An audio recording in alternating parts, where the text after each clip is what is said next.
Hi YouTube. Okay, this one I'm gonna be going over a survival kit that I have on me at all times.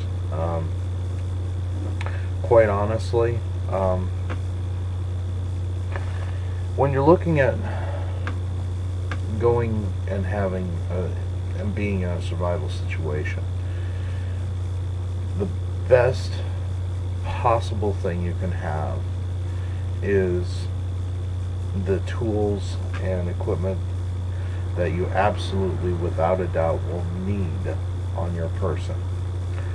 Some people call that an EDC. Well, okay, here's part of my EDC. Part of. Okay? There are other parts of it. But this is my neck knife survival kit, if you will. First off, I got the double agent one. It's the karambit type from Cold Steel. I've got the neck knife sheath here. I have a ferro rod attached to the back of it. I have the knife here, and I don't have a striker on it. Why? Because the knife itself is my striker.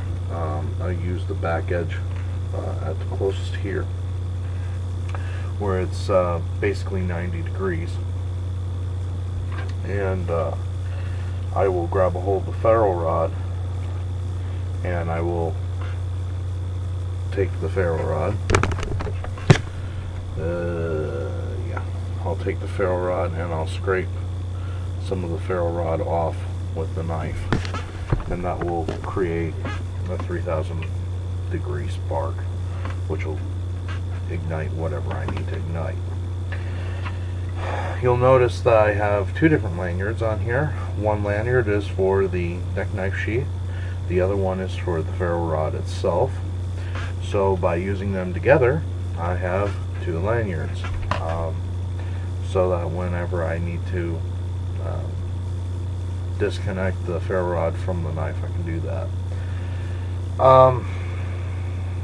It also gives me an extra lanyard. Well, an extra lanyard means I've got more cordage. Now notice that I do not have, and I say I do not have, the beaded chain. I have Bankline. This is the 250 pound test variety, and if you've been following my Bankline, if you watch my Bankline video, you'll realize that Bankline can be broken down into 3 different strands. Also, since it's 250 pound test, now I'm gonna round down quite a bit for tolerances. So let's say when I break it down, each one of those 3 strands is 50 pounds. 50 pound test. Okay. Well, these lanyards are roughly about I'd say about a foot from here to here, probably 16 inches, but we'll call it a foot. Okay, so that means that on each side of each one of these lanyards I have a foot of cordage. So if I take that foot, and I've got 4 strands, therefore I've got 4 feet now. And since each one of these strands can be broken down into 3 times 4, 12, right? Okay. And I've probably got maybe a foot of cordage all wrapped up in here. So between the 12 feet here, the 3 feet, once I break this down, of cordage here, that gives me roughly 15 feet of cordage that I actually need it. Now, granted, I'm going to lose my lanyard and everything, all the cordage that I have, but I've got 15 feet of cordage on my neck, ready to go. I also have a neck knife that is extremely sharp. I like this because it's got that claw style.